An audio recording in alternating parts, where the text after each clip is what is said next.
Board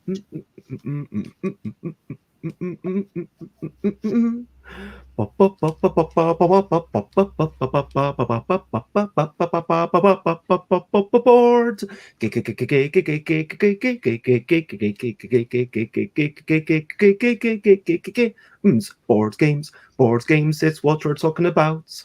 Board games, I'm not gonna shout. I am starting off this morning or streaming with a little bit of singing. And over here, you'll find it's not me, it's someone else. It is Scott. He is going to talk about game books. These are something that you can look at and also make choices as you read. It's more entertainment. I'm not going to call it a need, but it is something that's good for the world. And this has been a thing that has continued to unfurl. Board games, and game books is what we're talking about. Board games and game books. I'm not going to shout, hey, good morning, or evening, or night, or wherever you are. Good morning, everyone. And hello, Xate. It is lovely to see you, and Alan in chat.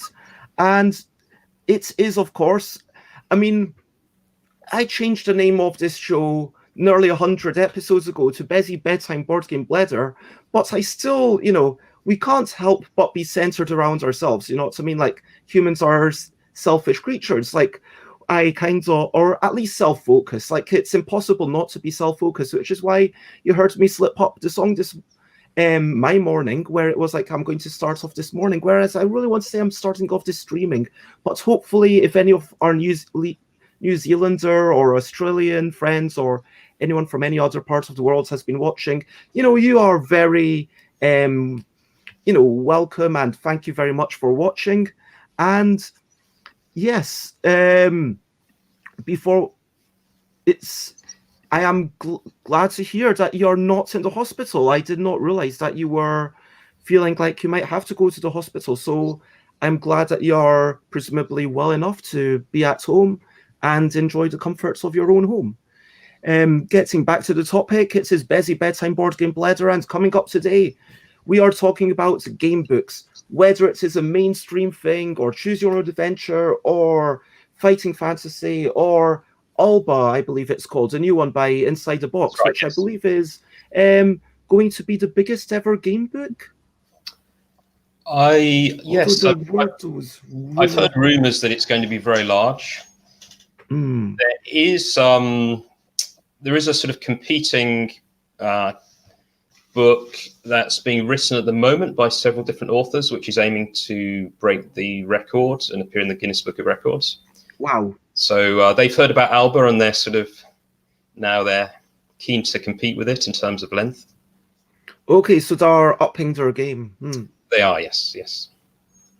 Yeah, it reminds me of that time when Ryan Estrada wrote a 168-hour comic, and then someone else did a 168-hour comic in a lackadaisical way to say, hey, look, it doesn't really matter what length it is. And I know that Guinness World Record said, look, we're not going to judge this kind of thing, because how do you define what is a painting? It might go the same way as a book, because frankly, I reckon making judicious use of copy and paste and non sequiturs and completely ridiculous, terrible narrative, I'm sure that I could make a much longer thing with, it would take a bit of time, but it wouldn't be that much work. And at what point does it go from being a legitimate thing to not a legitimate thing? And that is a quality assessment. That's the thing. Yeah. I think the one thing with game books, though, is the length is judged in terms of the number of sections. So you've got to put in some work to link the sections together. It's not just, you can't just cut and paste in text. Yeah. But even so, I mean, if you have, like, just look, the type of branching and coming back together as seen in, there's definitely some witty elements in To Be or Not to Be. That is the adventure where you think, oh, wow, that was actually done really well, the way it loops and everything. And Alan in chat says, can I write a game book that links all the other game books out there? Would that make it the biggest game book ever? I mean, yeah, if you got copyright permission, why not? I mean, like, if you got copyright permission of ITB just for the sake of a one-off printing, that it makes a fair point. Like at the start, you stand in front of the multiverse and you see Alba 1 or Alba 2 or Alba 3, which one do you go for? And in Alba 1, 2, and 3 are exactly the same, except that the character's name is different. And so you just do a search and change. So it's a new concept, really, the meta game book. You could link together, go through multiple lives. In most game books, you tend to die. That's the mechanism for resetting you. So if you have a meta game book where maybe you appear in some sort of heaven or some equivalent or a different universe, and then you're projected through to each game book. Yeah, I mean, not just a meta thing that incorporates other books, but literally copy-pasting it, because all you need is to copy-paste it into one massive tome, and then suddenly it's beyond even that. And I think you would run into copyright issues if you did a lot of copy and pasting. Yeah, I think you do need copyright, because if you're going to, but you know what? If it was literally a one-off just to get the world record and just to make a point, I reckon that I could probably talk Peter into doing that. I reckon I could talk Peter into doing that just to show how ridiculous. Anyway, I was going to say that it reminds me of but sometimes it's just a point of pride to say, yeah, we made a legitimate thing, and you judge it between yourselves. And anyway, this other person, Ryan Ormand, made a 168-hour comic and finished just before Ryan Estrada. And then Ryan Estrada was like, okay, I'm going to add 7 hours to it just as a little introduction to my story to make it the longest thing ever. But it's a weird thing because, I mean, I'll probably talk about this on Wednesday, I want to say, where I'm going to talk about how I probably have the longest continuously running daily stream about board games in the world at this point. But what does it mean? I mean, that doesn't say anything as to its quality. And the quality is frankly a lot more important than the quantity. But I think it says something about commitment. The fact that you've done this for 199 days in a row. And I do apologize to everyone that I am not top of my game today, just due to various factors. But all about the beasts. Yep, I get the reference. So for those who don't know, Xate works for Quality Beast now. So anyway, I'll let that cheeky self-promotion slide. So let's go on to the brilliant things. What's a little thing which is brilliant? And let's talk about miniature versions of stuff, because this is Scott's choice. Miniature versions. I will. Let's start. I saw a few days ago there's somebody who's put together a little device which you can use when you're on your Zoom, which I don't have, but I can just replicate that here. So here we go. See if I get out of the picture.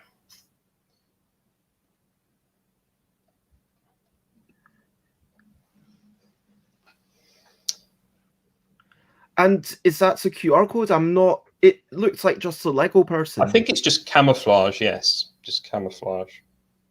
Okay. Huh. It's not actually a Lego person, but. So you were showing the truck, and please talk about your miniature versions of things. And everyone in chat, tell us do you have any miniature versions of things? What are your favorite miniatures, if you have any miniatures, and why do you think miniatures are good? In this, what I was showing you earlier is a little truck. So obviously as a kid, I had some similar things from different Lego. Obviously this isn't a Lego. And I discovered these about a year ago. So this is from a Polish company. And these are all historically themed. So you can see this one is from the Second World War. This is a German truck. And it has a little oil barrel, for example. They have wow, rocket-propelled grenades, some sort of bomb in the back. Even has the windscreen wipers, if you see, fully functional. And do you think is there an element of learning to this? And a quick hello to Nicholas, who's in chat. Thank you for joining us, as always. But getting back to miniature, and we're just talking about miniature things and why they're brilliant. But do you think there is an element of learning, or is it just an element of glee and childlike? Yeah, I get to tinker with these things and feel a bit like a god.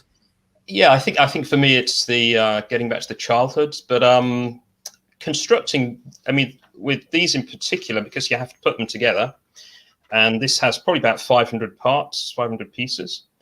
So it takes a good couple of hours, 3 hours to put it together. It's a very therapeutic process. I think when lockdown started, obviously there was a lot I could do in lockdown, but you get bored at some point of being productive, and this was sort of a nice break, 2 or 3 hours of just relaxing, following instructions, creating something, and then when it's finished, you can display it. And there's a fun comment from Alan in chat, a big proponent of minis, who says they are brilliant. We should all be shrunk down to the size of minis. We would then have so much room for more minis. And oh yeah, there is a company at cons that offers to scan you and then send you a mini of yourself. I know that Inside the Box tried this, but they're like different people have tried this. Some people have managed to do it better. Some people have managed to do it not so well. And yeah, for sure, I saw some of those minis. There, some of them looked okay. I think that the problem is, if you look at real miniatures, they're not faithful reproductions because you need to exaggerate facial features, etc. So if you take a real person and miniaturize them, they're going to look a little bit lacking in personality, I think. Yeah, I think you're right that just a true 3D scan, I mean, let's be honest, most people, yeah, if you shrunk even me down to the size of a miniature, would you actually be able to tell me apart? Because you'd lose the fact that I'm wearing red unless you paint it. You'd lose basically all my... I mean, I changed my hair quite a bit. I mean, you can't tell because outside it's really dark, so I had to put a lamp on. But, I mean, yeah, my distinguishing feature is basically my face, and that occupies such a tiny part of it. You're right. It's like... you want to have be standing in some sort of crazy pose or dramatic thing, and most people won't have the foresight to do that. And also, it might be little bits. When you're a sculptor, you've got to think about the weak points. I was actually talking yesterday when I was reviewing La Pancreta, the Jungle Speed version. I don't know if you know this version of Jungle Speed. I don't know. Basically, it comes every copy. There were a whole ton of unique miniatures, and I was complaining how, yeah, my personal version, it did break, but it is still pretty cool. And that's the kind of thing that you want to make sure that, look, it was a cheap game and they were all different, and so they maybe couldn't put as much thought into them. But if you get your own thing and it costs 70 quid, you really want to work on it. I saw also a place in London not so long ago. When I say not so long ago, I mean a couple of years ago, that within the past couple of years that does this. And their ones were really stylized. So it was clear that there was a lot of editing going on, but it was kind of more like, those old football Panini pictures, if you know what I mean. Yeah. Giant bobbleheads and whatnot. But yeah, miniatures. I know there is software where you can sort of create your own miniature online, and then you can 3D print it. So maybe that's the way to go. If you can upload a photograph of yourself and then manipulate it, give yourself some more distinguishing features. Now, a quick hello to Alex. It is lovely to have you. We're just finishing talking about miniatures, unless anyone else has anything more to say about miniatures, and so we will get on and talk about what's man, my mind is going. I can't even. Oh yes. Recent highlights, living life and seeing the sights. Recent highlights, playing games and other delights. Recent highlights. I did not play any board games yesterday. I did play a video game yesterday by David King. I don't know if you know Ding, I don't. the kind of lecture in a university at London. So basically there's this what's TikTok where Yeah. someone basically looks at paint falling into a can and then the paint gets shaken up. I think this is one of those places where you make your own color of paint, and then they stare at these videos and then they're just trying to guess what color the paint is going to be and excitedly thinking, okay, well, what? And then trying to work out what color of paint it will be before it's revealed.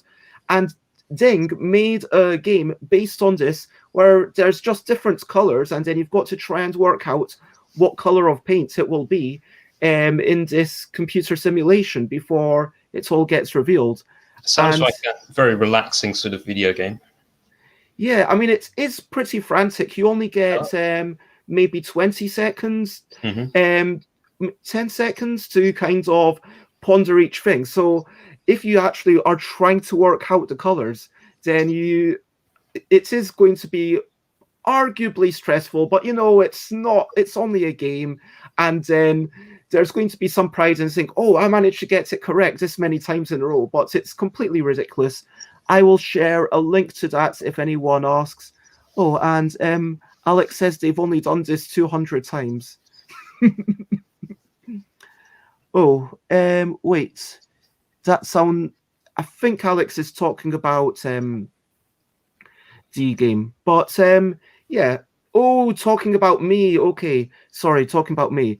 No, the game sounds fun. Okay, so let's talk about your. Have you played any games recently? Has anyone in comments played any games recently? Yes, I guess it's a good opportunity for me to plug my own game, as I played it yesterday evening online with a friend. So please do. I'll just get a copy. Wow, that's not well prepared, Scott. I am okay. I'll forgive you if it was that close.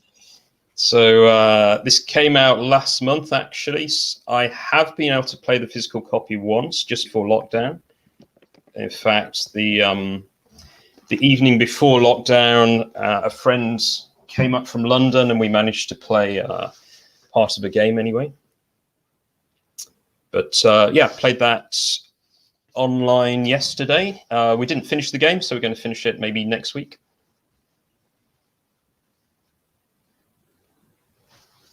A recent highlight for Nicholas was yesterday evening, where they played 3 new to us games from the Kramer Kiesling duo. Oh, I tweeted about it if you want to see pictures. And Co-Baron, the card game, Taurus, and Evergreen. But I mean, since you brought it up, sure, let's talk to us about your game for 2 minutes. For a non sequitur, do it while I find links and stuff. So your game that looks really smart. Yes, so it's a 2-player block war game. The topic is the English Civil War, which was a war which took place in the middle of the 17th century between King Charles and his royalist supporters and the parliamentarians, the most famous of whom is Oliver Cromwell, though he wasn't actually so important in the war, so he appears in the game. The game is published by Nuts Publishing, which is a very small French publisher. They focus on war games and French language versions of Euro games.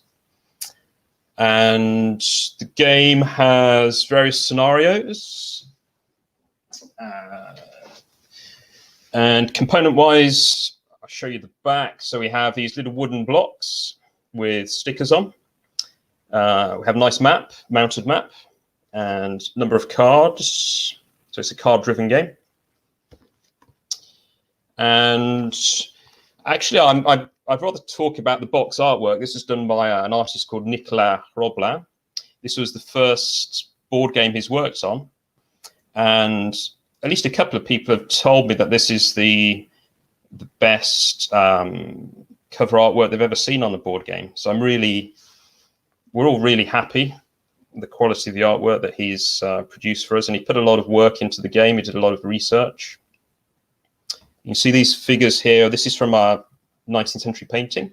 So this is actually Oliver Cromwell, I think, there. And he came up with the idea of the Cross of St. George. That represents, obviously, England. But also, it looks a little bit like a gravestone. So particularly a Catholic gravestone, where the top you'd normally have INRI. So they put the logo of the publisher, Nuts. And clearly the red as well is sort of represents the horrors of war. It is obviously not if you think about it, it's not a pleasant topic. So it's. Well, I thought the red was just because England. Well, it's both. It's both. So represents England plus also it was a civil war. It's a pretty horrible thing, like all civil wars. Mm. But that does sound like congratulations on getting it done. And yeah, I assume that there must be an immense amount of pride. I know you've obviously seen other things come to creation, and like it says down there, we met, for those who don't know, we met at Birmingham Boardgame Bash. Yeah. Has we met before then? I feel like we must have. I mean, I'd certainly seen you around at the UK Games Expo. I don't think maybe we chatted once briefly. Mm. But obviously I knew about you, which was, I think, you were one of the first people to join the Bash from outside of Birmingham. Yeah. So we were always very keen to get one or two people from outside of Birmingham. And yeah, I remember the first time you came, I think you had a problem finding the buses. So you walked from the centre of Birmingham to where the Bash was held. I mean, look, it wasn't just that I had problems finding the buses. There was a lot of roadworks going on. The buses were not running, and basically no one could give information. So it was a case of, yeah, like basically half the roads. I mean, I don't think a lot of the roads, it might even be the majority of the roads on the way, like literally a majority of the roads were just closed. And so no one could drive through them. And it was like, is this bus working? Is it not? It's just impossible to tell. And so I started off. That's Birmingham for you. It's always like that. I mean, you're really not painting Birmingham in a good light. But a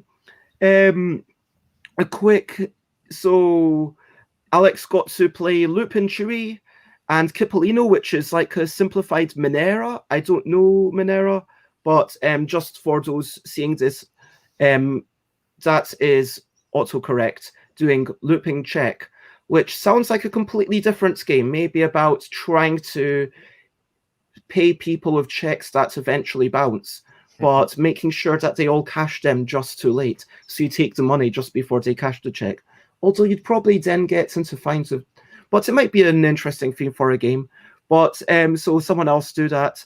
But let's go to put Scott in the hot seat and talk about questionably quick questions. So if anyone has any questions for Scott, let me ask, firstly, where exactly in the world are you? You've already mentioned Birmingham. Where is that? That is in the Midlands, right, of England? It is in the Midlands, yes. So exactly, I'm in Harborne, which is a suburb about 3 kilometres from the centre of Birmingham. In England, we are 10:25 in the morning. As you can judge by my accent, I wasn't brought up here. I was actually born in Yorkshire. Okay. In Sheffield. Wow, we've got a lot of love for Yorkshire, and Jess, who sometimes pops in, is a Yorkshire lass as well. And of course, Sally Jones. And going back to Minara or Cipollino, Alex says it's like stacking cards on wooden blocks to try and make a tall tower without it falling over. But the block placement is limited. So, Scott, let's talk about games. What are free games you love? Any sort of games. Any games. Well, I love sports, game shows, video games, any games. Okay, well, board games got to be the first one. My favorite board game is Twilight Struggle. Okay. My favorite sport would be badminton, though I haven't played it for maybe a couple of decades.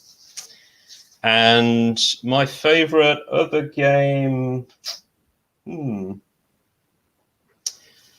computer games. I know Civilization. It's a classic. So would you go old school, like original Civilization, or have you played many of the more recent ones? Not really. I think the last one I played was, I don't know, is it 3? So yeah, pretty old school. Do you consider yourself primarily a board gamer? Because, I mean, you've not even mentioned role-playing games. No. I'd say most of my time is spent board gaming, but I used to role play as a teenager. So I discovered role-playing games when I was about 14 and played for a few years until I went to university. And I've always wanted to sort of restart, but I think for me, role-playing is about finding the right group of people, because it's definitely a more intimate experience than playing a board game. So you need to be pretty comfortable with who you're role-playing with. And a couple of years ago, I joined a board gaming group, North Birmingham Cooperative Board Gaming. Ooh. So they only play cooperative games. And we started, I mean, it's a really friendly group. And the guy who runs the group is also into role-playing. And he asked if a few of us want to start a role-playing campaign. So we've been playing Dragon Warriors, which is an old school 1980s role-playing game, for the past couple of years. And since lockdown, we've gone online every Monday evening. That sounds like lots of fun. So it sounds like lockdown has definitely changed the games that you've been playing. I mean, we've got a question that reminds me, I normally ask, because it's quite early for you relative to, you know, people, it's still the morning for you. Have you had breakfast? Technically, yes. I had an espresso coffee, which I have every morning, double espresso. But because I haven't had any food, I added some coconut milk in. And what was the last thing you ate that was solid? Very late, probably about 1 o'clock in the morning, I had some cheese. And considering eating cheese late at night.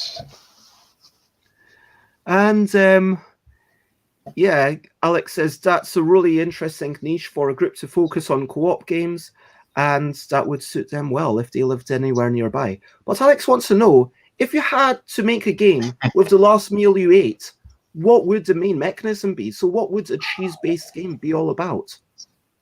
What kind of cheese was it? It was a French cheese, I believe. Like, it's quite a hard French cheese. Comté? Comté, yeah, that's it. That's one of my favorites. Well guessed. Cheese game. Well, there are some cheese games. There's Roquefort, for example, is a great cheese-themed game. I think maybe Roquefort is the name in French. I can't remember what it's called in English. You have mice. I think each player has 4 mice, and you have a sort of maze, and you have to manipulate the maze to find the cheese. So I don't think I could beat that game, but I think if I was going to design a cheese game, it would have to be about making the cheese. So you would have you'd have to start with the cows or the goats. In fact, I love goat's milk, goat's cheese, and sheep's cheese. So you choose your animal, you'd milk your animal, you would go through the whole process of cheese making. So sort of viticulture style of game. And I think I managed to find it on Board Game Geek. Apparently it is called Chateau Roquefort in English. And whoops, that's there we go. This is not the English version, but this is one version that I am allowed to show, which this is the Nordic version. So thank you, Gerde, for uploading that. But yeah. So would you sculpt the maze out of cheese, do you think? I mean, thinking a bit more creatively, why not have a game made out of cheese? So you'd buy the game, maybe with some standard components, and then you'd get a supply of cheese. And once you played the game, you'd eat the cheese, and then you'd get a new supply of cheese. So it'd be like a service. You buy the base game and then get supplies of cheese components every week or whenever you want to play the game. When it feels like, you know, I had a discussion ages ago, back when I used to do the Board Games with Bez audio internet radio show, and I was chatting to this fellow Scot, Benjamin Porter. Anyway, so one of the Unlucky Frog people, and one of the questions asked from the audience, which was just asynchronously from Twitter, someone asked, have you ever thought about the possibilities of cheese dice? And we decided that it's a terrible idea if people are rolling other people's dice. But if you are just handling your own cheese, like imagine if you're sculpting things out of the cheese, it might work. Call it cheese board, suggests Xate, and you could get cheese booster packs. I mean, for sure, there's all sorts of edible games. You know, maybe let's not get carried away and turn the entire show into just trying to make a game, but you know, that is a possibility for a future show, just to say, hey, what kind of game would this be? So unless anyone has any more questionably quick questions, I am going to finish it up in a minute. Nicholas says they would be on board with a cheese subscription, and Xate wants to ask you about ducks. Would you prefer to have a tiny meatball-sized duck or a duck-sized meatball? I would actually be quite interested to have a meatball-sized duck. I've never had any pets. I'm not allowed anywhere I'm living, but if it was a tiny meatball-sized duck, I'd probably get away with it. So that'd be fun, I think. Yeah. So let's move on, and let me ask you, to finish off the getting to know Scott section, can you talk in as much or as little detail as you would like? When I say as much, you know, maybe don't spend the entire 2 hours talking about a typical day, but talk about a typical day. Typical day. So a typical day is, I'm not a morning person, so I'd normally, maybe I wake up whenever, 7 or 8 o'clock, stay in bed for a long time, get up maybe at 9:30, 10 o'clock. Often I watch your show because it's sort of well timed for me having breakfast. So I would start with breakfast around 10 o'clock, 10:30. Then it sort of depends what work I've got on. I work from home, so I do translation work. I also work for a couple of board game companies. So it's all online. To break up the day, I watch some TV for lunch while I'm having lunch, a game for dinner. Because I'm sort of sit down a lot, I always do some exercise, normally either late morning or mid-afternoon. So I'll do some yoga, some weight training, maybe go for a run sometimes if I'm feeling a bit more energetic. Sort of pre-lockdown, it's very different because pre-lockdown, I used to go out most evenings. Because I'm working from home, it was really nice to sort of go out, meet friends, go to board game clubs or concerts, things like that. But in these times, it's sort of completely changed. So now I would watch a bit of TV, read, work. I do a lot of work in the evening now.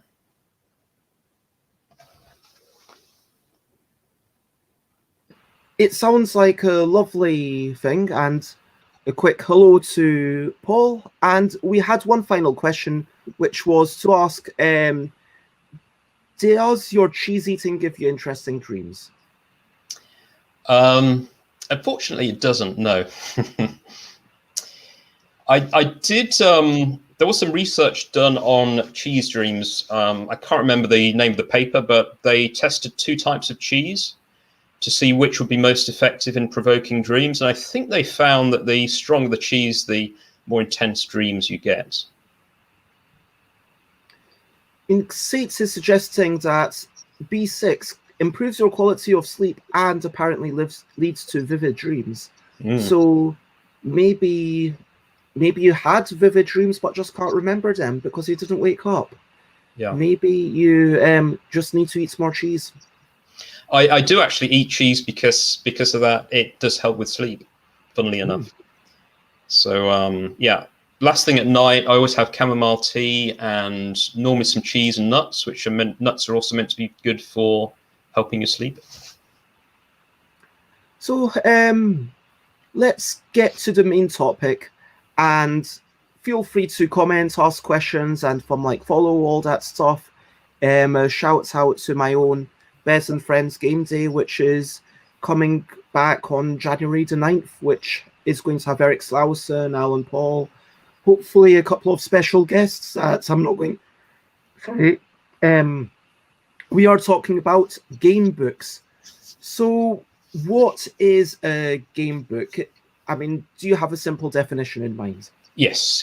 I mean, obviously I looked this up, did my research, but I mean, different people have slightly different definitions. So the core thing is, obviously it's book, it has to be a textual narrative, a text-based narrative.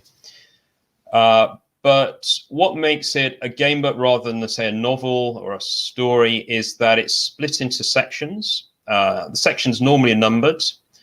And rather than reading through in chronological order, 1, 2, 3, etc., you go through the sections in some other sort of order. Normally, that's determined by choices. So each section will give you, sometimes there's no choice. There's a single instruction to go to another section. Sometimes you have a choice of 2 or 3 sections. So this will create a sort of branching narrative. So you go through the story. It has a beginning, middle, and an end. And the middle can be one of a number of different paths. So that's the core definition of a game book. It can also be called a branching narrative. Some people think that alone doesn't make it a game book, because the game element would be how to get to the end. You know, there might be some sections where you end the story. So in order to win the game, you would need to find the path to the end. So there is a game element, but for some people, a game book has to have some sort of mechanics, some mechanism. I mean, beyond the mechanism of choice of which page to turn to, they feel like exactly, it has some battling or some rolling dice section. Yeah. I mean, the mechanisms could be, you could have skills which are generated at the beginning, like in a role-playing game, and then as you go through the narrative, you'll be asked to test your skills, and you roll some dice, compare them with your characteristics or skills. There might be some combat related to that. You can pick up items. So you find items, you write them down, and then later on in the narrative, you'll be asked, do you have this item or not? There are things called code words as well. So for some people, a true game book has some sort of these additional elements, but they've got to be contained within the book. So it's not like a solitaire role-playing adventure is slightly different, because you need a separate rule book for the role-playing game. Tunnels and Trolls or Dungeons and Dragons, whatever it is, and then you'd have a book for the adventure, but you'd have to refer back to the role-playing rules. So that's slightly different. I mean, Paul actually brought up Warlock of Firetop Mountain, which I was going to mention. It almost feels like, I believe that was number 1 in the Fighting Fantasy series, and it was certainly, it feels like the almost Protean game book, even though it wasn't the first by any means. It's got a lot of those aspects that you're talking about. You start off, you've got you just turn to this other page, you don't get a choice, just to kind of mix you up, so it's not always obvious where you're turning to. It kind of gives you a sense of this strange direction, which personally I kind of decided that I dislike in the... Sorry, I'm actually going to... sorry about this. Loup Garou by Rider game was one of my personal disappointments, how much turning without choice there was, because fair enough in a thing where there's lots of text, but sure, it is a classic and it has stats and items and spells. Here it is. This is actually a French version, because I don't have an English version. Ooh. Let me make you bigger. Or it's un livre dont vous êtes héros. So, Un livre dont vous êtes le héros. Yeah, so a book where you are the hero. You are the hero, yeah. I mean, the fighting fantasy books. But it doesn't have a title. I don't see the title. Le sorcier de montagne du feu. Oh, so the sorcerer of the mountain of fire. Yeah. So these is one of the illustrations. There we go. The original. I mean, well, the original is presumably in English, but, you know, an old school copy. This was actually the first game book I also bought. So back in 1982, when it was published, I was 10 years old, and I got it as a Christmas present from my parents. So that was, like so many people, it was my introduction to game books.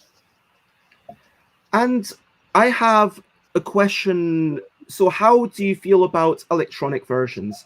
Like when it's a PDF and then you click, is that still a game book? For me, it is. I do like the electronic versions because they, you know, with something like this, you have to write things down. You've got to roll dice. Whereas with the electronic versions, they do that for you. So it's more portable. And there are some great versions of the fighting fantasy books from a company called Tin Man Games. They've done quite a lot of those. I don't particularly like the ebook versions, but apps that have been created specifically for the books tend to be really good. A lot of people don't like them. They prefer the old school physical books and dice rolling. I mean, for sure, for me, that is part of the appeal, to get away from the tech and to kind of maybe have a little lamp, and then I don't have the light coming off the screen. I've just got light being reflected into my eyes rather than shown directly. It feels different, and like with the paper. Certainly, for many people, that's the appeal. They're physical, just like board games. Personally, I like playing board games online, but it's not quite the same as playing them physically. And the books as well, I think there's something nice about flicking through the pages and having to. It's a bit more interactive because you write things down, you draw your map in pencil. It's almost a creative process playing a game book, a physical game book. Now, Alan in chat also asks, what do you call a game that requires two books? The game book and the rule book, then? Would it be RPG book, perhaps? I mean, you could call them game books within sort of broader definition, but really, some people call them solitaire role-playing games, solitaire RPGs. So I think pretty much all of them are existing role-playing games. And the solitaire adventures, you could call them solitaire RPG adventures, I suppose. And we're kind of, as we start talking about more and more things that blur the lines, because, I mean, when you start up with a definition, sure, we've established Warlock of Firetop Mountain is almost, this is the de facto version of what we're talking about, but you can get a little way away from that.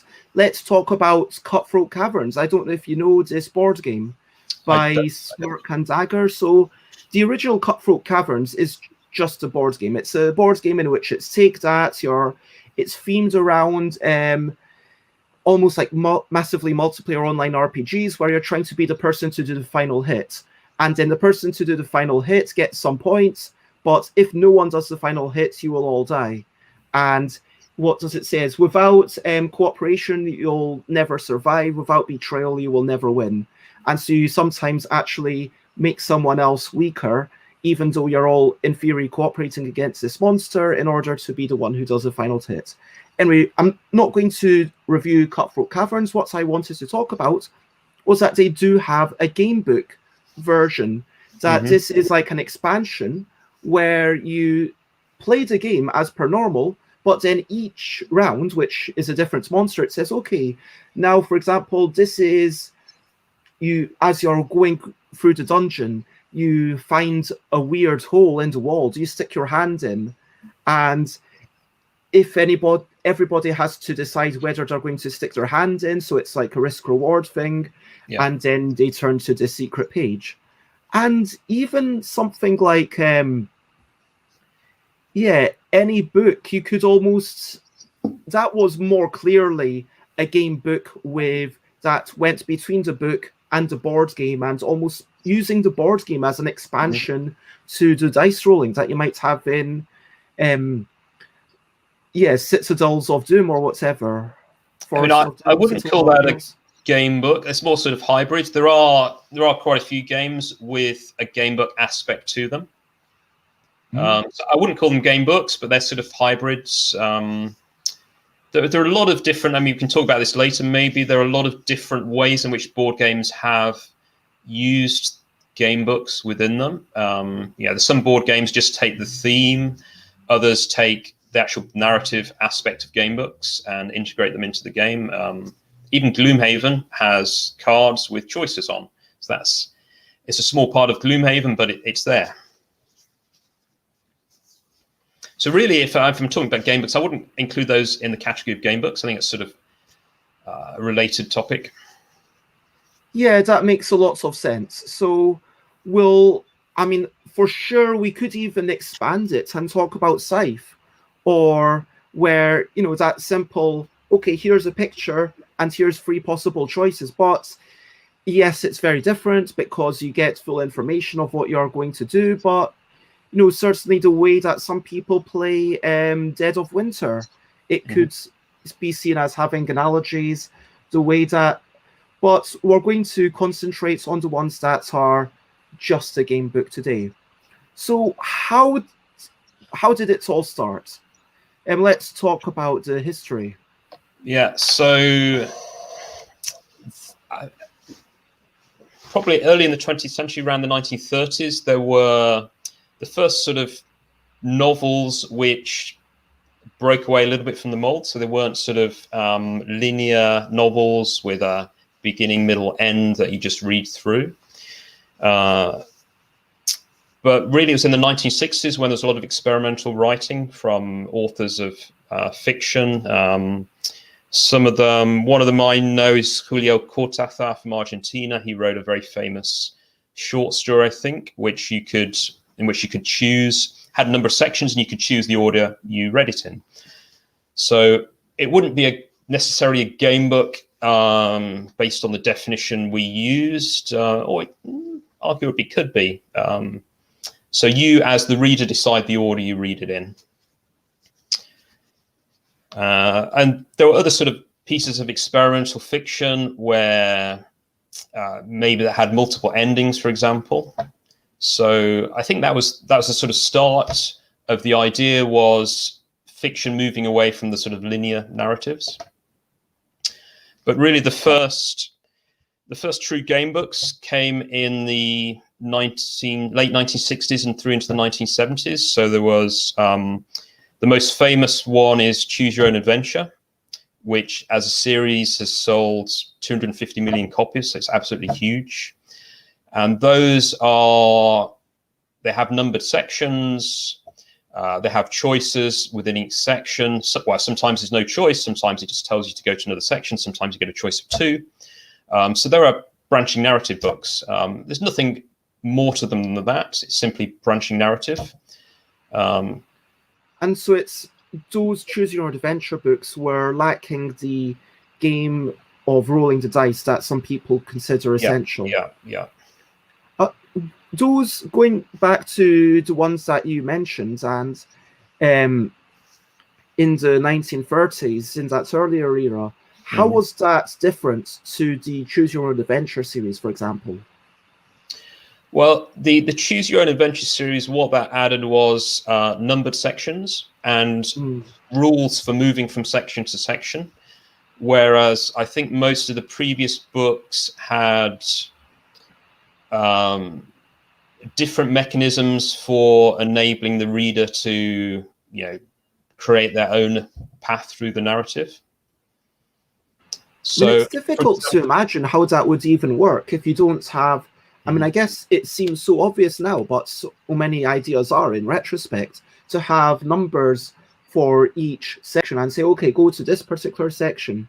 And I believe that early on, some examples actually still used page numbers saying turn to this particular page.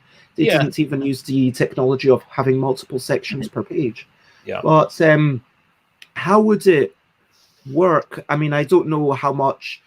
Sorry, it might be a bit challenging beyond scope of your thing, and so but are you familiar with how they would have even managed to do that branching narrative? I haven't actually read any of them, but I know one of them. Right at the beginning, the author just tells the reader that, well, you can read this in chronological order. But actually, the author had already jumbled up the section. So if you read it in chronological order, it would make no sense. So he said, you can do that, or you can randomly determine the order, or you can read it from back to front. So it wasn't a game. It was more of an experiment in narrative. So I think that's what the Choose Your Own Adventure really made it turn them into a game.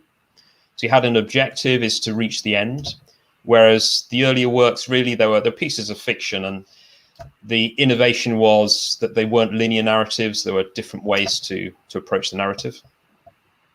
And so that definitely sounds like there's no meaningful choice. I mean, I personally wrote something, this was decades ago, and so, back when I had no idea what a good game was, and it was literally, hey, do you want to turn left or right?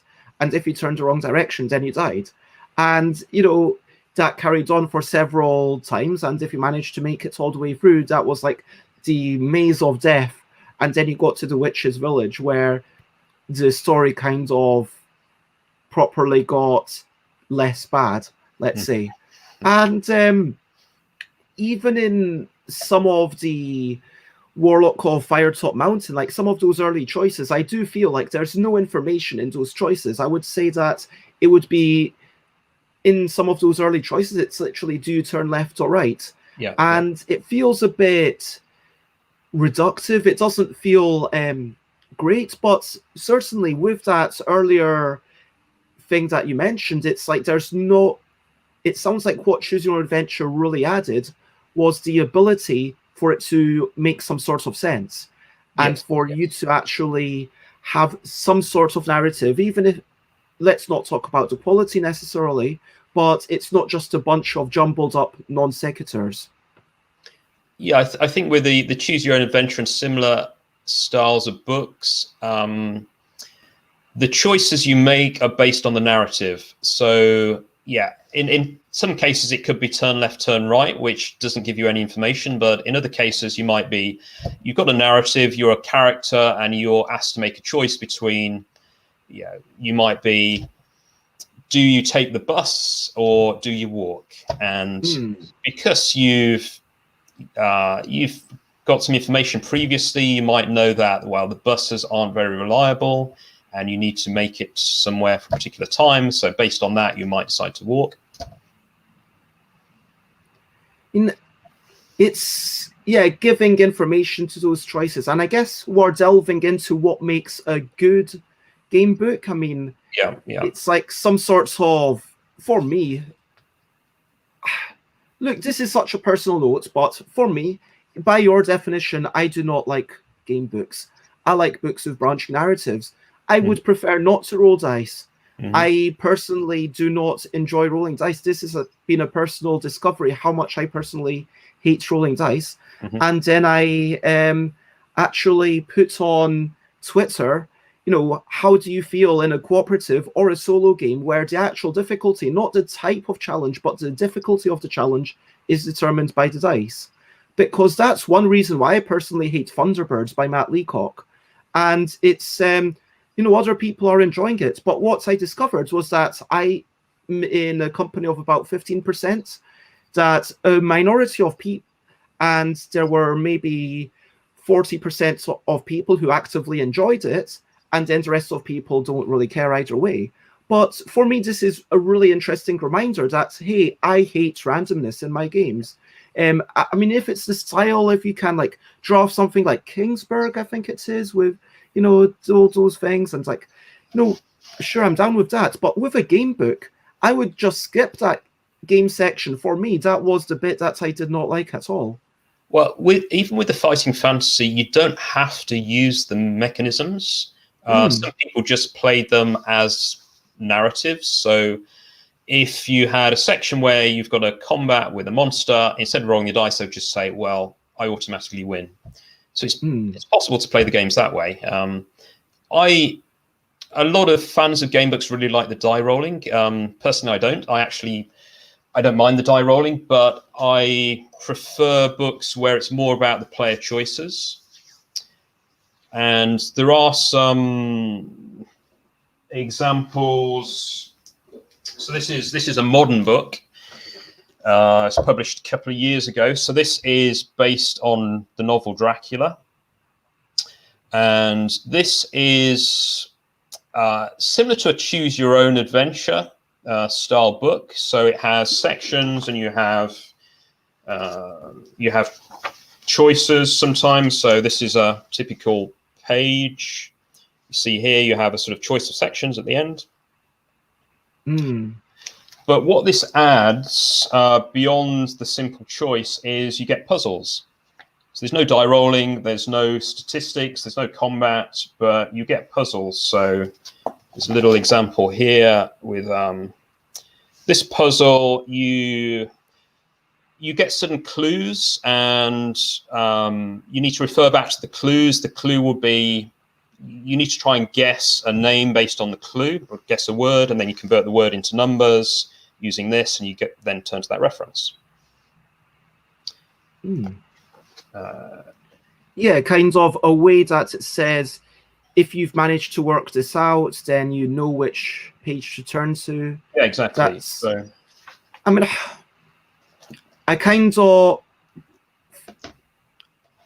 like, we don't need to go into personal tastes of, and I believe, correct me if I'm wrong, Paul, but I believe that Paul has a house rule in every game they play, that if you've got a random event deck, then Paul just has the next ones that you're going to encounter to be visible.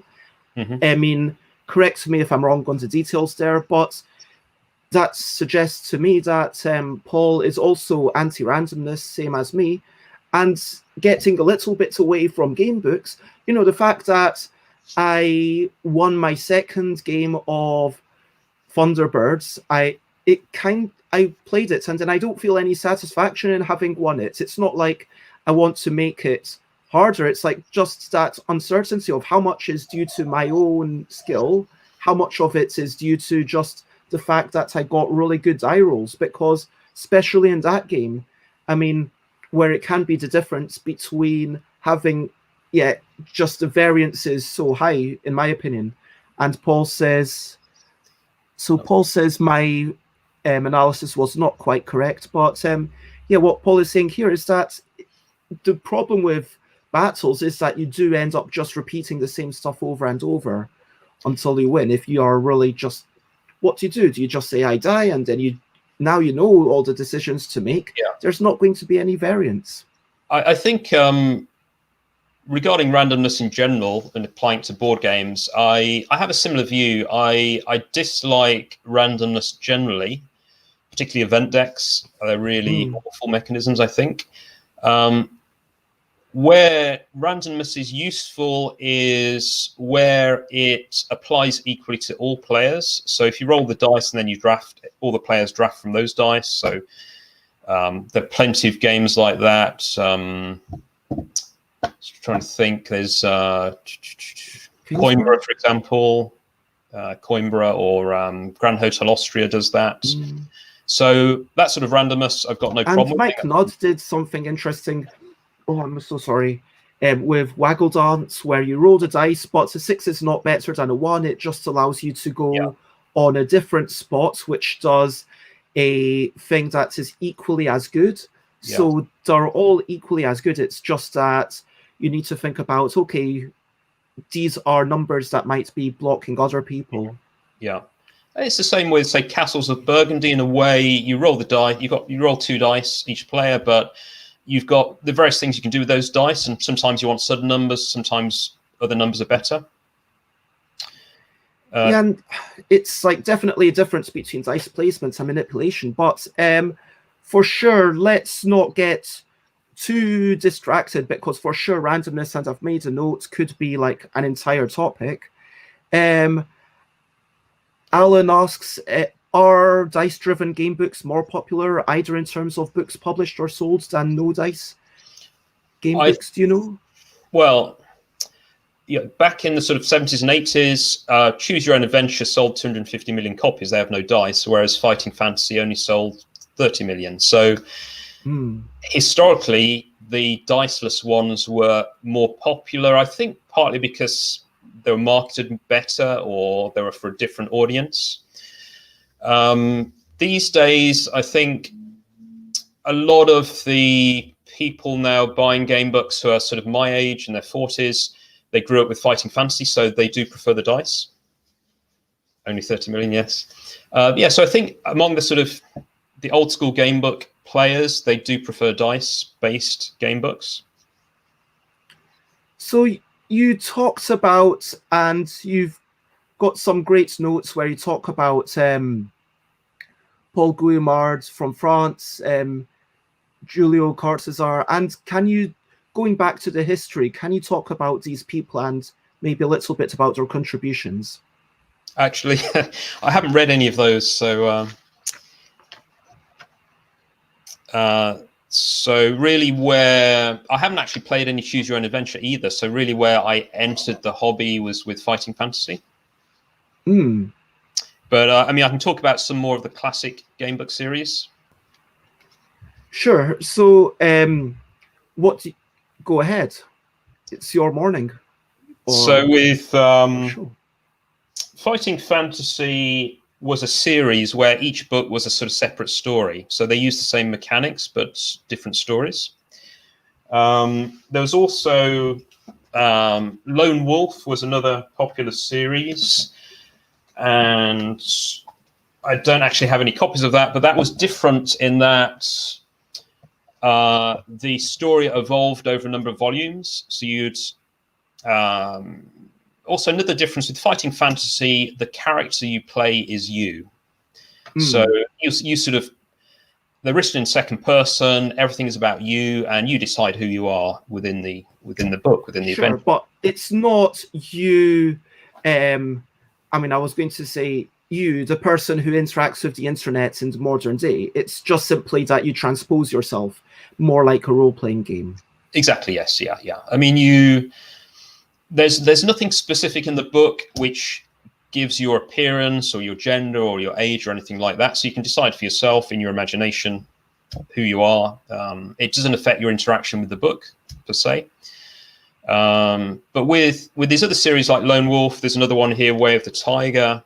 In these, you have a character. So they're more like a traditional novel in that there's a character and you're playing that character within the book. You've got a name and a gender and other characteristics, a background. But also with Lone Wolf and with this series, the story evolves. So it's a little bit more like a role-playing campaign. So at the end of each book, maybe you'd gain a new skill. And when you start the second book or the third book in the series, you'd bring forward the skills or any items you picked up from the previous books. So does that mean that you could scupper yourself in the second book by winning the first book, but maybe not with all the skills that you need? If it was badly designed, yes, but a well-designed book would allow you to succeed in the second book, no matter how you finish the first book. I think that goes back to what is a good game book. A good game book should allow you to succeed, to reach the end of the book, no matter how you started out. So if you do have skills and characteristics which you roll like in a role-playing game at the start, then in a good book you should be able to finish even if you roll very low at the beginning and have very poor skills. talking little bits about randomness, Alex talks about a weird mechanism that they had in at least one Asterix Choose Your Own Adventure comic. I've got some of those. It's quite a lot of the game books. In order to allow you to play them without dice, they have other mechanisms. For one of them is you can sort of print dice at the bottom of the page, and then you just flick through the book to generate a random number. Those Asterix ones, you have a grid, so you have to drop something onto the grid, maybe a pencil. But that's quite annoying. If you've got a sharp pencil, you drop them on, you break. Well, Alex suggests you just put your finger down. Does that not work? It sort of work. It wouldn't be very random. So, I mean, are the boxes too big? Because I guess you kind of start getting to know where to put your finger down for a sec. I think that's the issue. Yeah, the sort of, if you drop something, there's a bit more randomization there. But if you're pointing with a finger, even with your eyes closed, it won't be truly random. So Alex got nice at pointing at sixes. But that comes back to, do you like randomness in the game books anyway? If you're not so keen on randomness, then you can do something like that. Maybe you ensure you always get a high number. Maybe not a 6. Maybe it's a 4, 5, or 6. Yeah, maybe. I mean, again, like, maybe like if you wanted to do it properly, you might say, okay, I'm going to give myself 4 on every single roll because that's marginally better than the odds. Or you might just say, well, this part of it I just don't enjoy. And like, do you think that the fighting, because that is half the name, do you think that the fighting and the combats really contributed to Fighting Fantasy success? Yeah, I think it did. Well, there are a few things which contributed to the success. I think the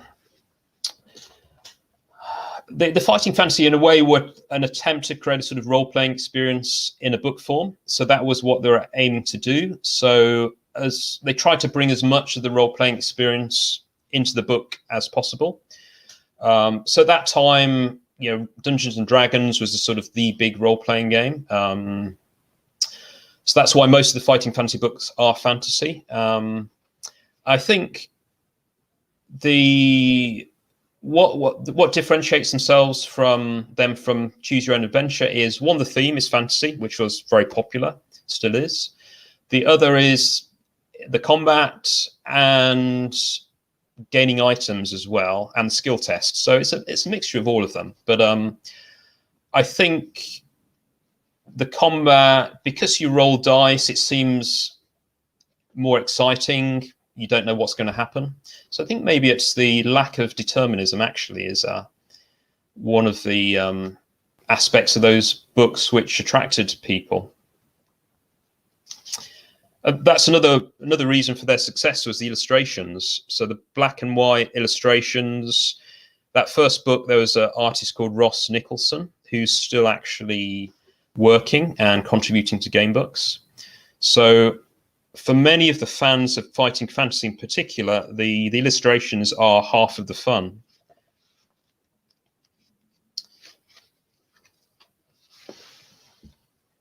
And I believe I'm allowed to show this. This seems to be... Is it because maybe it's a certain age that you can now find the entire book online? But I hope I'm not breaching any copyright. But yeah, for sure, it kind of sparks your imagination. And I am going to, just in terms of, let me talk about, not as a proper review, but it's got... Look, I don't like the way that this finishes. Will you turn west or east? But how wonderful is this? You peer into the gloom to see dark, slimy walls, with pools of water on the stone floor in front of you. The air is cold and dank.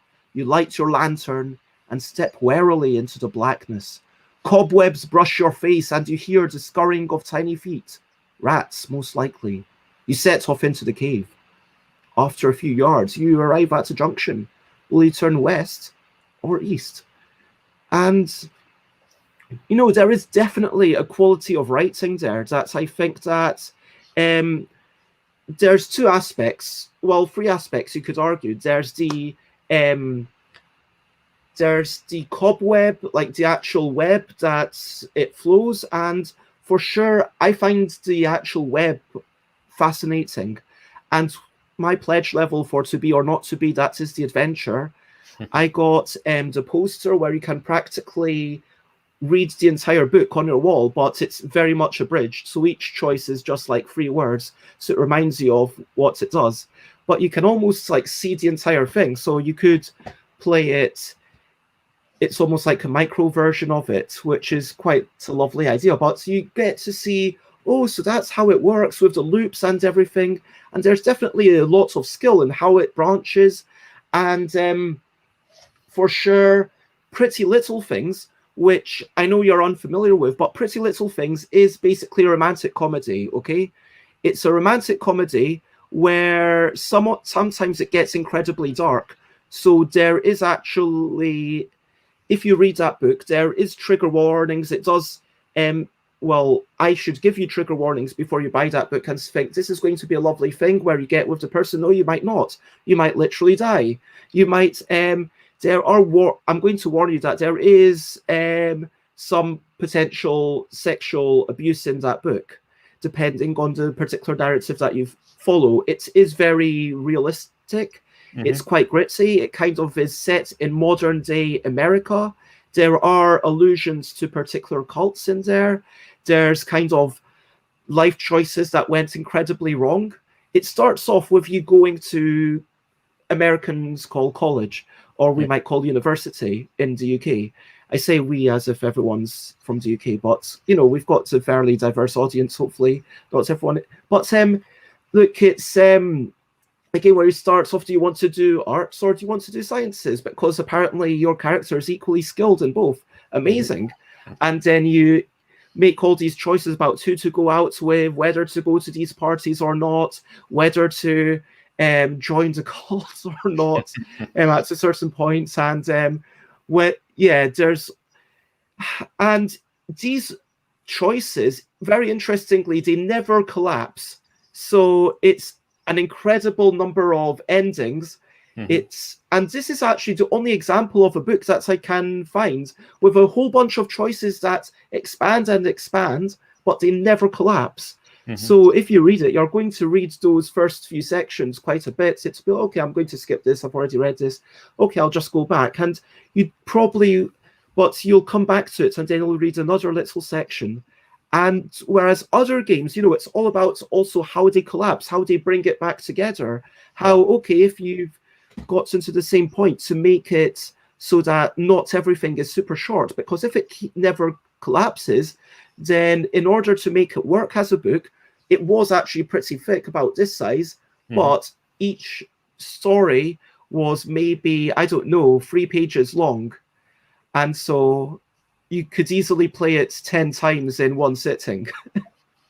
I think the ideal for a game book is you don't want to just read it through and that's it. You want to read it through more than once, but you don't want to have to play it 10, 15, 20 times to reach the end, because then you'll be repeating a lot of the sections. So I think it's part of the skill of writing them is that you want to be able to reach the end after the second, third, fourth play, or depending on the structure, you know, you could play several times and still not repeat yourself. So it's also about how many viable endings do you have? Like, how many of them do you consider to be a real ending? Because for sure, in one of the fighting fantasy books, if your character dies, then you might say, okay, that's not a proper ending. You want to actually, you know, achieve something. But even within that, there might be multiple endings. But within Pretty Little Mistakes, because of the nature, I almost consider all of these to be equally viable endings, even though some of them are a horrible life. And then one of them, it's, oh, you end up having parrots with your lover, and then it's, you know, it's very diverse. Like, it's not like your lover's always a man, or, you know, because the protagonist is a woman. But yeah, it's like, how viable are all these different endings? Do you consider it one true ending, or it to be or not to be? That is the adventure. There's definitely at least 3 endings that it's like, yeah, these are good, solid endings. I feel proud of what I've achieved. Oh yeah, there are different ways of doing it. The Fighting Fantasy always have the famous section 400, which is the end. And along the way, you can die in a combat, but there are also sections, sudden death sections, which I hate personally, where you take a wrong turning and you're killed by a rockfall or something. So I think but there are other books which, as you say, have multiple endings, and sometimes you decide whether it is successful or not. You know, it's not necessarily you've finished, you're successful. There can be just different endings. We've got a couple of comments. Sate picks me up on, yes, you won't literally die. Like, your character will literally die. That's what we're talking about. So, but yeah, sure. Alan in chat has a version to make it, you throw like basically some idea for having the shortest and longest choose your own adventure books. Yep, and Alex talks about 80 days. I'm not familiar with this one. Do you know it? I haven't heard of that one either. So, oof. Just going back to the die rolling, there is a Fighting Fantasy book where you start out as you remember nothing, and you're a sort of monster, but you don't have free will. So instead of deciding which section you go to, you roll a die to determine that. Wow. So that sort of represents that you start as some sort of monster and you're driven entirely by instinct. Wait, which book is this? This is... So this is one of the Fighting Fantasy books? One of the Fighting Fantasy books, yes. That sounds incredibly avant-garde, and, you know... It was... It is one of the most highly regarded ones. So although you start off, gradually you start to be able to make decisions for yourself. So then you can start choosing, and later in the adventure you find out who you are and how you got to where you are. I can't remember. Oh, Creature of Havoc is the title. Creature of Havoc. Wow. It's quite dark, because actually in the beginning you can end up eating a small sort of halfling. Not voluntarily, so if you just make the die roll, you end up eating some poor creature you come across. Oof. I mean, this is the thing. Like, I mean, how many are there again of the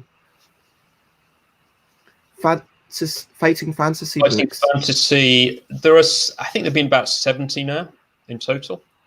And you would think that, you know, they'd all become fairly homogenous at this point.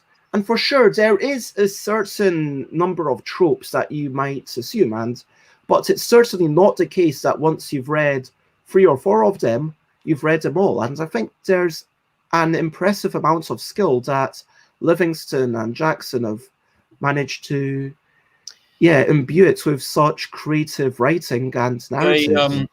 They didn't actually write most of the books. So they wrote the first sort of 10 or so in the series. And then, although their names appear on all the books, they actually used a lot of different writers. So there were, I mean, Steve Jackson was quite innovative. He chose different themes. So one of the famous ones is House of Hell, which has a modern day horror theme. He did a science fiction one, Starship Traveler. He did the Creature of Havoc, as I've mentioned. So he was fairly keen to get away from the sort of fantasy tropes. In Livingston was more all about the fantasy, but some of the authors tried to innovate within the system. So they had to use the mechanics of Fighting Fantasy. They had to have 400 sections, but within that they tried to, you know, innovate with new sort of mechanics or different themes. So there was quite a lot of experimentation within, but most of the experimentation took part in other series. So One of the series in the mid-90s is called Fabled Lands, and that is what's called an open world gamebook series. So in that, it's a little bit more like the computer adventure games, text-based adventures, which started back in the 70s. So in the Fabled Lands series, you start somewhere, but then you choose where you go. You can visit different towns, you can go back to towns, you revisit places. So it's not a narrative with an end. You just adventure around, you acquire skills, you acquire possessions, gold, etc. You can spend them.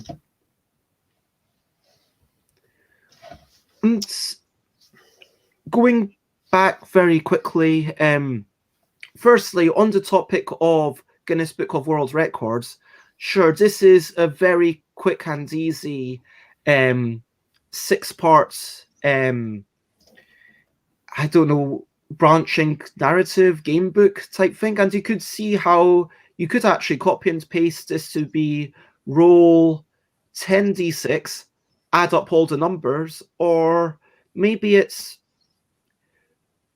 maybe add some d20s in there, and you could very quickly get the biggest game book with a lot of copy and paste. Yeah.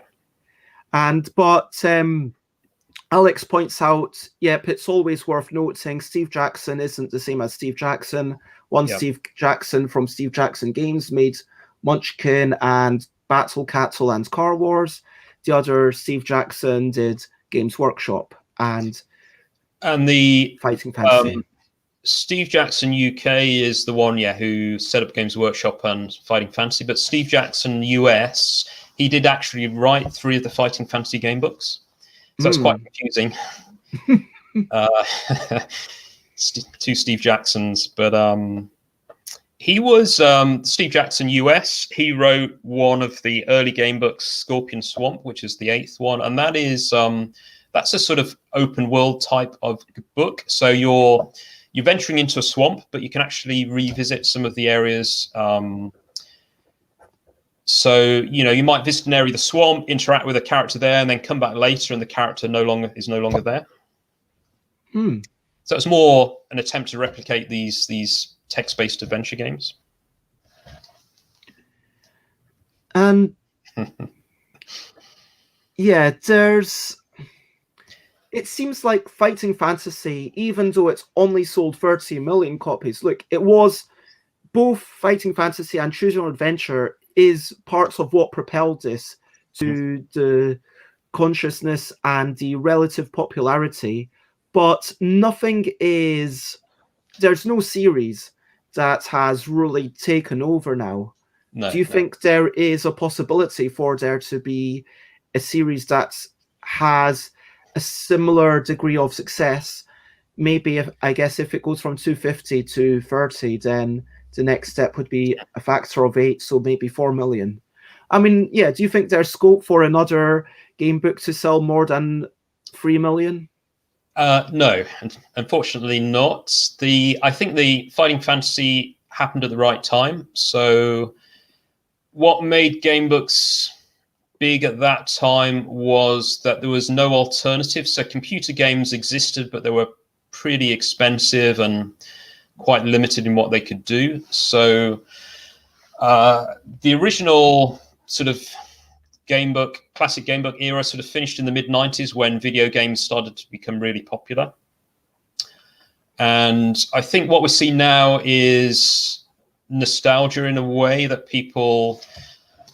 older people want to go back to what they were doing in their childhood. So they go back to these. There are a lot of new game books, but they sell typically in the hundreds of copies or thousands at the most. Wow. I mean, can you even make a profit if you sold hundreds? Is that e-publishing? It's print on demand tends to be. So because most people want physical game books. So print on demand, there are some Kickstarters as well. If you can raise a few £1,000s on Kickstarter, that's enough to publish. I think the difference is now that mainstream publishers aren't interested, generally speaking. So back in the Fighting Fantasy was published by Penguin, which is a big mainstream publisher, and that was that helped a lot in their success because they got into bookstores across the world. Now publishers generally aren't interested. There was one series which was published, Destiny Quest. 3 of the volumes were published by a mainstream publisher, but they eventually dropped the series. So the author now is basically printing himself. But I think you mentioned before that ITB have, they're going to kickstart a game book called Alba. And so that is, I think it's pretty much the first time a board game publisher is publishing a sort of traditional game book. Okay, as opposed to a comic version. Yeah. Well, with the... Because, so basically... with these things, yeah, I have... you have all of them, wow. The graphic novel adventures, they were actually first published by a French publisher called Macaca Edition. So Van Ryder Games, basically, they got the license to publish in English for some of their volumes. Can you maybe flick through very briefly a couple? Maybe I'm actually curious about if you've got Mystery or Loup Garou in there. I've got Loup Garou, yes. Oh, shoots it. You don't pronounce the P, sorry. Loup Garou. Yeah. Well, my favorite is actually Captive of that series. So this is pretty serious. The theme is you're a father and your daughter has been kidnapped. You get some clues that she has been taken to a sort of mansion in the countryside. So the book is about finding her and rescuing her. And so thank you for joining us, Paul, and have a good day. The way it works is, for example, you can see this section here. Basically, you've got different doors you can open. So if you want to open this door, you'll turn to section 134. And 134. So there we go, section 134. And there's a little bit of mechanics here. There's time symbols. So you've got a certain amount of time. Each time you see one of these, you tick a box. Once you've gone down to 0 time, then it's the end of the game. So I'm quite curious is if we were to go through Loup Garou, if there would be any difference at all.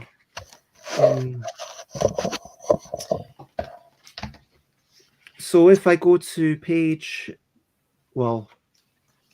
section 1, which is where let me make myself bigger. Section 1, which is where it all starts. You've already had a bit of an introduction where it kind of tells you, okay, what's going on. And then here, it's like, okay, do you go this way or this way? And so you get an idea, okay, 16. And if you want to go the other way, you need to look. And it's 136. Out of curiosity, are those numbers the same on Loup Garou, the French edition? I don't have the French edition of that, but I believe they would be. Yeah, I've just got the English editions. One of the things I like about some of these books is that you have some of the numbers are really small, so you need to sort of it's sort of like a puzzle aspect. You need to find the numbers. Yeah, it's like Unlock, I believe. Unlock's the one where you kind of need to find the numbers in the pictures, right? But another one is, this one wasn't published by was it DVG? It wasn't published by Van Ryder. So this was, again, it was a French book originally, but this is published by a different US publisher. And this one's got a great theme. So it's set in 19th century Paris, but it's a steampunk version of Paris. And you've got some mechanics. So you can pick up objects. You've got spells you can cast. You can choose to be a boy or a girl. Nice. And this is more of a sort of comic book style of illustration. And yeah, I think of course, Alex cheekily asks, how graphic are they? And, you know, in terms of they are illustrated and every panel is illustrated. There's not just, I don't think there's any panel that I can see where it's just a big paragraph of text. No. You know, for it is like consistently illustrated, but in terms of how graphic, in terms of theme, generally it is PG-13, I would say, for the most part. Yeah. And the novelty is very much just in the fact that they use that same unlock mechanism of finding the numbers and the fact that every single section, not just, you know, 1 in 10 like it used to be for Fighting Fantasy, every single section is illustrated. But text in this one, you get some sort of documents you can read. So I just seen this one says, I thought, oh, is that Barnard Castle? But actually it's not Barnard Castle. So I thought that was a spookily prescient comment on English or UK politics, but no, it's not. Yeah. Alex has got an idea. Maybe some pages could be hollow, so the back of the book can be a dice tray. But do we want to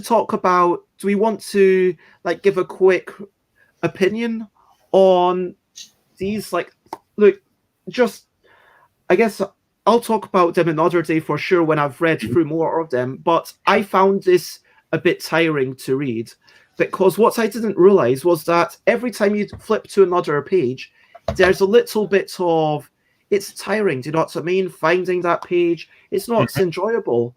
And whereas with a book, I find myself able to at least read a paragraph of text and enjoy it.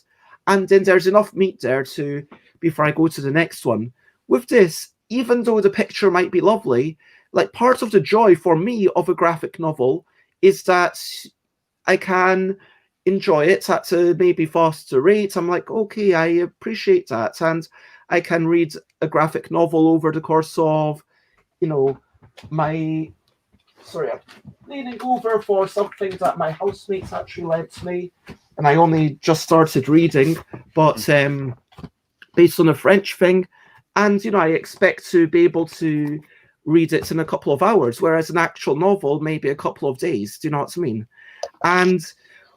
But I think that in some ways, for me, the place that these fell apart was that every section you get a little bit of text, and like here's an example of what I'm talking about. So you go to section 165. Let me make myself bigger. Sorry, and we go to section 165, and then you just, as far as I can see, you only get one option, which is 214, and that's not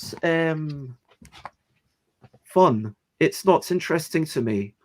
It does start off with, okay, you go through the woods and then you're going from thing to thing to thing as if it's trying to disorientate you, which was interesting, but it was just page turning for me. I don't know. I feel like if I wanted a graphic novel, choose your own adventure book to work, it would have to be longer sections. That's me personally. I don't know how you feel about them.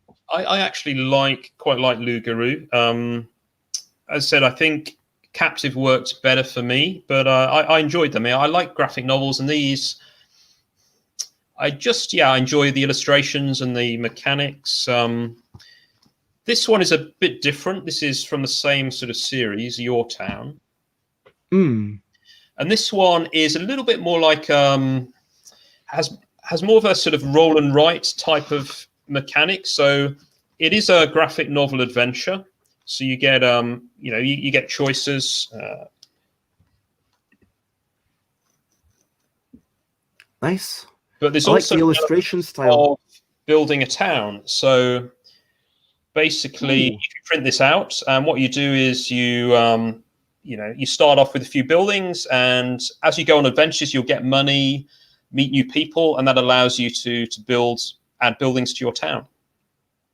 So this is sort of a map. You can go exploring, find different things. You can expand your town, into different sections of the landscape. So this is a little bit of a hybrid. It feels a bit more like playing a board game. That is a really cool thing. That obviously mixing things together and blurring the lines. I think this is just going to be really interesting space. And for sure, I can see an argument that it's making the audience almost more niche, because at this point you need to have people who enjoy both aspects. But it is continuing to add stuff to it. I mean, I guess you do get the problem of like roll and write. Either you need to do your own printing, or it is essentially disposable, which is a weird one. And yeah, I know, but do you think that I will probably chat to ITB, because it seems like an exciting thing that they're doing. Yeah. I'm sure that I could get Rose or Peter to come on if people are interested in that. And yeah, but do you think, what's your expectation of that? Do you think it is folly, or do you expect it to do well? No, I think it's the problem gamebooks have had is, because they've been effectively self-publishing them, they have a very small audience. They struggle to reach a new audience. So a lot of the people who buy them are probably fans from the 1980s and 1990s. So I think if you've got a bigger publisher, like a board game publisher, you're going to appeal to a potentially a larger audience. So I think it's a good idea. I think it's going to be good for gamebooks, for companies like ITB to we'll see how the Kickstarter does, but a typical gamebook Kickstarter will get 200 or 300 people at most. So if they can reach a few hundred or even into the thousands of people on their Kickstarter, then it's going to be very successful for a gamebook. I've seen reviews of this. It's an open world gamebook, so again, you can sort of explore a landscape, I believe, and revisit some of the areas. So it's going to have a lot of replayability. Yeah, I mean, it's definitely interesting, because there's the notion of how much of the book should you be seeing. It's almost that topic of like wasted content, do you know what I mean? Because like at a point, if someone doesn't see that glorious death scene that you've written, is it being wasted? Do you know what I mean? Is there ever the kind of temptation to think, well, people aren't going to read this bit? And for sure, I might imagine that, let's be honest, the first few pages will have been, I'm not going to say any of it will be badly written. This is not me reviewing it, and I have a vested interest in Inside the Box doing well, because Seize the Power has been signed by them, and I hope that they help us make it amazing. And yes, it is a really thick book. It is like the thickest in, like, there was one other where it was 3 tomes. I think you talked about that, but as a single entity, I think this is possibly the thickest there's ever been. But they offered me a copy if I wanted to review it, and I said, I don't know if I want to review it if it's a PDF, which is what they were offering, because for me, I do not enjoy reading on the screen, to be honest. But it's really exciting. I would love for them to do well. Anyway, getting back to my point, is just that, it's a business at the end of the day. So whilst, of course, every death scene, even if it's the most obscure ones that you might never see, it's going to have been edited and written and carefully considered. But those first few pages, I'm going to just guess, are going to be the ones where they will have gone over it with as fine a comb as they can possibly do, if you know what I mean. Well, I think there are 2 aspects. One is the writing and one is the game aspect. So they need to make sure there are no sort of errors or in the sort of references, for example. So it needs to be, you need to test it like a board game. It needs to be play tested. But in terms of the narrative, I think some people are going to play it through a couple of times and they're not going to read most of it, but other people are going to play it multiple times and they'll read everything eventually. So it's more like a video game, maybe. A video game, you're not every player is going to play through every scene. So you might spend hundreds of hours on a particular scene, and most players have never reach it. So it's sort of saying, I think more in that way. It's more like a video game than a novel. I mean, frankly, it kind of reminds me even of a board game in that, look, the art that you have for the front of the box, it needs to be a little bit better than the art that you have on all the individual cards. Let's be honest. Beside me, I see I've got the Imperial Settlers Roll and Write, and there's going to be more effort and more deliberation made of what's here compared to, I think there are 6 times 48, whatever that is. Oh no, wait, it's 8 times 48. But there's a whole bunch of unique buildings, and I think all the graphics are also actually unique, which is 6 times 48. So this is like the solo campaign mode that I'm going through, and it's like, wow, so many people are just, you spend less time on it. Even if someone flicking through it will see all these cards, you spend less time on it. Do you know what I mean? So it's inevitable that you have to spend more time on other things. I think if you're only selling, say, a game book to a few hundred people, you probably want all of them to read through it. But if you're selling thousands or hundreds of thousands of copies, then I think you'll be happy that you get a range of people. Some people will read through it all. Other people will play it once, won't like it. But it's I think as a game book author, if you're a game book author, you'd probably want it sold to as many people as possible. I think that's that's what they're struggling with sort of small audiences. It's it can be a little bit discouraging, I guess. I guess that's the thing. Like, if you've got a big audience, it allows you to do more.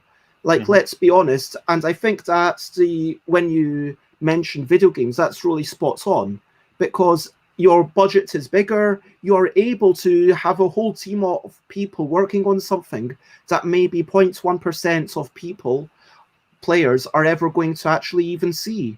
And so, yeah, sure, if you've spent 100 work hours on this animation that 0.1% of people will ever see, but it's in Red Dead Redemption or Red Dead Redemption 2, then that's still quite a swathe of people that are going to see that little thing. Whereas if it's, and yeah, obviously it's not just about, oh, more people have seen, it is also about the budgets, let's be honest. And as your budgets grow, you can afford to do more. It's the reason why Magic the Gathering, I hate, it sells millions, it's the cash cow, and so that's why they can continue to actually hire really good talents and get really good illustrators and have every card be this beautiful painting.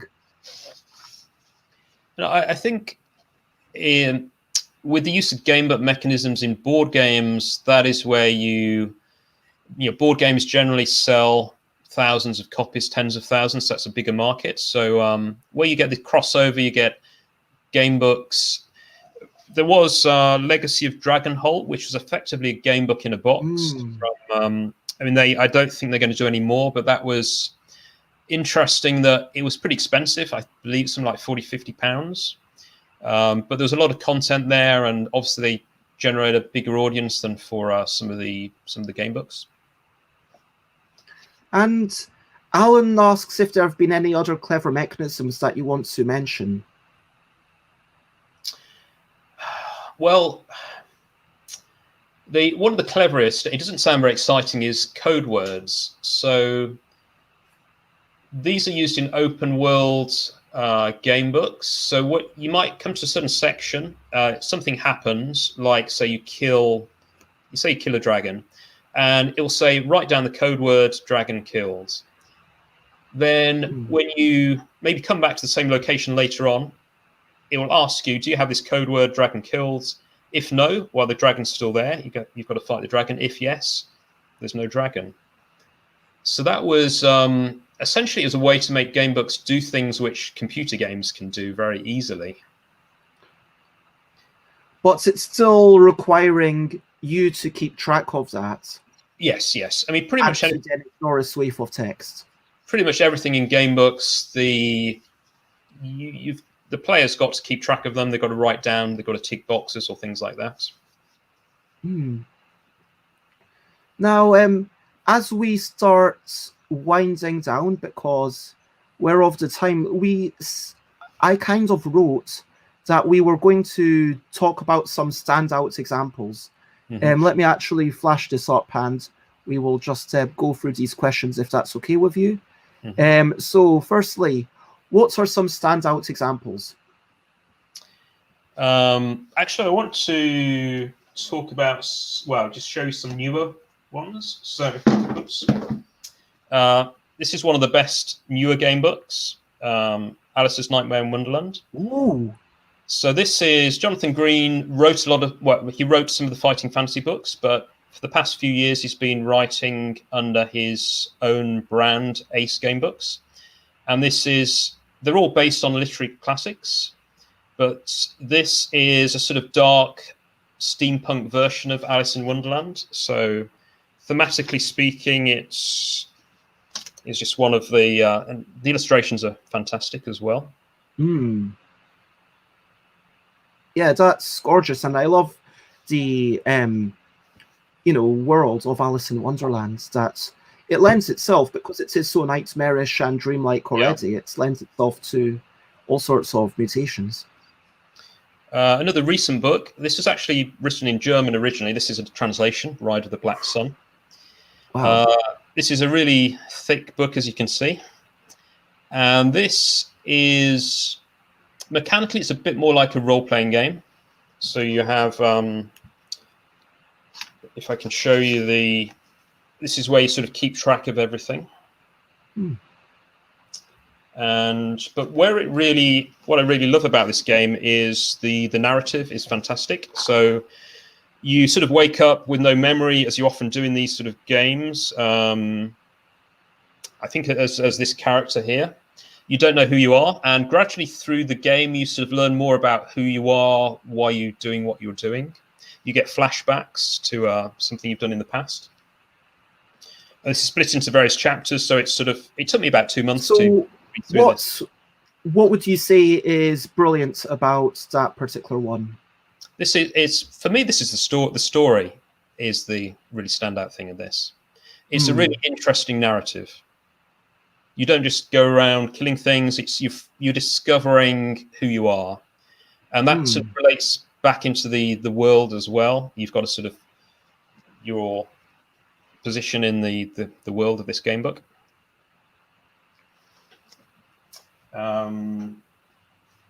Another example, perhaps the third one. This just for the topic. So this is a really serious topic, but it's done in a very funny way. So it's written by two gamebook authors. They've both been writing books since the 80s, and one of them did a lot of research. The other one sort of contributed more of the fun and the jokes. So in this, you're trying to Brexit successfully without sabotaging the economy, etc. So you've got some statistics you keep track of, how popular you are with the public, how the economy is doing, international relations. But you learn. So do you think that it was a well-informed, fairly balanced? Because a lot of these can just descend into farce if you're talking about something as serious as Brexit. You know what I mean? And be an oversimplification. Yeah, no. This was there was an attempt to balance it. I mean, the author is clearly anti-Brexit. I mean, he said publicly, but the game book, you are trying to, Brexit is going to happen, and you've got to deliver it successfully. So it is an attempt to get into the mindset of. It just helps get into the mindset of people who perhaps you don't agree with, as well as presenting all the information in a sort of digestible way, because it's in a book format and it's gradually fed to you. Now, we talked a fair bit about how game books have evolved. Alan asks if there are any legacy game books where you rip up a page. I think that would be beyond the pale to actually rip up pages. And like for sure, yeah, maybe we can talk about destruction as a thing later on. I know that there are, issues. Anyway, how has the medium of game book influenced board games? We've already talked a fair bit about this. Let me actually just put a sudden stop to this. But if we have anything that you really want to say, you will have a moment. We started off talking about Alba and world records and then Birmingham and the nature of board games. And we talked about cheese. And we talked about all sorts of game books from, its origins in the 1920s, going through. I mean, I'm not going to pretend like this is the best research. Like it's all of these things. And I'll probably talk about this on Tuesday, tomorrow, and Wednesday, where it's like, can only do so much in these shows. But personally, I've learned a lot. It's like this Creature of Havoc, where you have random die rolls because it's you aren't able to make your own decisions, and it's about what like self-control do you have. And talking about electronic versions, talking about that fabled lands in the Scorpion Swamp, talking about randomness and the nature of it, talking about the wasted content and analogies to video games, talking about we did have allusions to Dragonholt and what was the one that I mentioned? I didn't write it down. Cutthroat Caverns, and of course Above and Below. You could kind of talk about that, as well as something like the Arabian Nights. We could talk about that a lot more, but certainly there has been influence, and directly. And here's a board game publisher that is doing graphic novel game books, and here's another publisher that's doing Alba. Do you have anything else you want to recap on? I mean, we didn't talk a lot about game books within board games, but I think one thing they can add is narrative. So it's a way of adding narratives into board games. Board games, most board games don't really have much of a narrative, certainly not a textual narrative.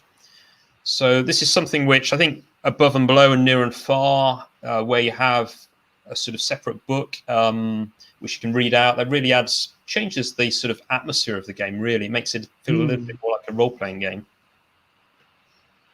So I think the game book mechanics can add, an important element to board games.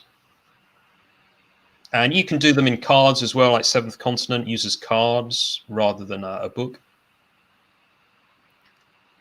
And I'm going to apologize to Alex, but we can't take more questions at this point because otherwise, but it occurs to me that this has just been maybe an overview of game books. And so really we should get a bit more into it at some points in the future. If you want to check out Scott, I'm just going to say, check out Scott's Board Game Geek page or the Twitter or the Facebook. If you want to check out me, I'm Stuff by Bez on bigcartel.com. And I'm astonished, someone just bought a couple of my games on Amazon. Like, I charge £8 more on Amazon just to offset. Amazon take a ridiculous cut. Yeah, basically, I still make less money on Amazon despite the fact that I charge £8 more. But someone bought a couple of my games and it's I'll send them out. But it's like, really, you don't even look up them on Google, you just go to Amazon. I don't know, maybe my search engine optimization needs betterment. Anyway, find me on Instagram or twitch.tv, or YouTube or Discord. Please go to the Discord. And a massive thank you to everyone. Massive thanks to Scott. It has been a really brilliant chat. Thank you very much. Thank you to Oh yeah, that's a fair point. Alex says maybe they have Amazon vouchers. But thank you. I got some Amazon vouchers for taking part in a COVID survey. So I've been buying up loads of game books on Amazon. I don't like using Amazon, but if you've got the vouchers, then. Yeah. Well, quickly, because we've only got 3 minutes, over to you. What's up to you? You can share something quickly if you want to. So I'm going to just say, yeah. Scott, what would you like to share? What am I up to? I'm going to have lunch. Well, no, breakfast after this. I'm going to have a couple of boiled eggs. Okay. And if anyone in the chat wants to share anything, I am... Alan says, thank you so much, Scott. You've covered so much, and I may have to break my self-imposed ban on buying more games and books. I mean, the nice thing here is that they are very much solitaire, so you can play it and enjoy it on your own. Alex is on furlough today, putting things in the attic. I hope that that goes really well. I am looking forward to my stream tomorrow. I want to share that I am hoping to get seen by a proper dentist as opposed to an emergency dentist, because there is a difference in the type of treatment that they are able and willing to give you. Anyway, so yeah, I am not going to go into all my physical issues right now, but share, spread the word. My next stream is 10 a.m. tomorrow, which is going to be my 200th episode, and I will keep that going as long as I want, unlike Mondays to Saturdays where I make sure that it's 2 hours. Like Sundays I decided like no one's working, so if I want to make it 3 or 4 hours we can. But please join in tomorrow for that special 200th episode. Everyone whose name I recognize is welcome to join me on video. Literally just kind of jump in for 5 minutes to say hello if you want, or share something. It's just going to be chaos. It's just going to be a celebration, me going through all the old things and, you know, celebrating the fact that there's so many amazing people who've joined me. Like, I'm not going to start now because then I'll never finish. But share, spread the word. And thank you very much for the support, everyone. Love you lots. Do you have anything left to say before we say bye-bye, Scott? Just say, I'm also looking forward to role-playing this evening. So, that sounds good.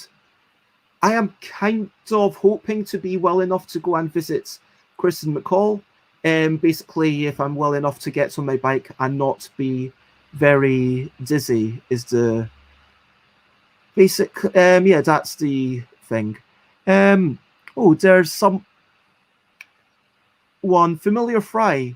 Let's go and check out this musician if you're on Twitch. I am going to put a raid. Oh, thank you very much, Nicholas. That is lovely for Nicholas to say that it's been informative. And yep, I will say for now, the only thing left to do is to say bye, bye, bye, bye. This is the goodbye song. Bye, bye, bye, bye. Thank you for watching along. Bye, bye, bye, bye. This is the end of the show. Bye, bye, bye, bye. And now it's time to go. Bye, bye, bye, bye. This is the goodbye song. Bye, bye, bye, bye. Thank you for watching along. Bye, bye, bye, bye. This is the end of the show. Bye, bye, bye, bye. Sorry for my voice today. And now it's time to go. Bye-bye, everyone.